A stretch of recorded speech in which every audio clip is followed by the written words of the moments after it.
पुरी चंदनपुर वीरनरसिंहपुर ग्राम नूतन दक्षिणकाली मंदिर प्रतिष्ठा सह मां विग्रह प्रतिष्ठा करा जायछि। 7 दिन व्यापी चलुथिबा बेले शुक्रवार दिन प्रतिष्ठा सह यज्ञ रे पूर्ण आहुति प्रदान करा जायछि। नूतन मंदिर एवं विग्रह प्रतिष्ठा पर सर्वसाधारण दर्शन करा जायथिला। वीरनरसिंहपुर ग्राम नूतन मंदिर प्रतिष्ठा हेबा पर श्री ग्रामवासी मन रे एक आध्यात्मिक परिवेश सृष्टि होइछि। हजार हजार दर्शनार्थी मां दर्शन करिया मंदिर रे भीड़ जमा।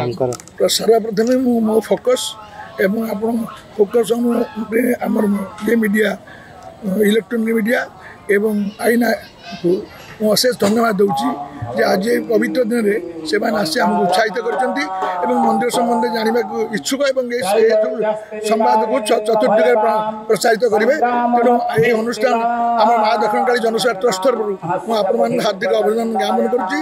मोर परिचय है मु सचिन बानर्जी एठाकर मुख्य पूजक गिरीशचंद्र बानर्जी मध्यम पुत्र मध्यम भ्राता एवं आमर ये अनुष्ठान 2017 मसीह ये आज 7 वर्ष धरिक चली आज सबुठ सफल दिन ये दादा प्रगाढ़ उद्यम और माँ करुणा जो आमर आज प्रासाद प्रतिष्ठा हो पार्टी एवं माँ विग्रह मूर्ति प्रतिष्ठा उत्सव अनुष्ठित कौन कह आज दिन कौन कौन कार्यक्रम था कौन कौन पूजा थी 7 दिन व्यापी कार्यक्रम हो आज दिन कौन 2 तारीख रू सरस्वती पूजा दिन ठार आज पर्यटन आज हूँ माँ शेष दिन जो पूर्णाहुति दिज्व माँ प्रतिष्ठा जीवनाश होकर सब कार्य आज संपन्न है बर्तमान संपन्न हो गला।